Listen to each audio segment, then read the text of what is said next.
En este tutorial de RTX600 Domino Zero vamos a ver cómo verificar el recalentamiento del circuito frigorífico.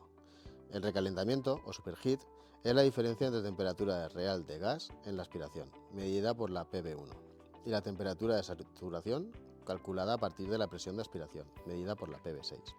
Es un valor clave para comprobar que la válvula de expansión trabaja correctamente.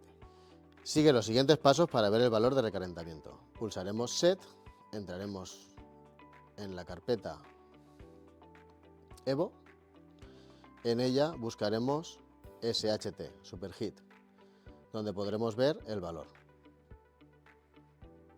Si el valor de SHT está fuera de rango o fluctúa demasiado, revisa la configuración de las sondas PB1 y PB6 y verifica que el modelo de traductor esté correctamente asignado en el parámetro TRA, como hemos visto anteriormente. Talent is on.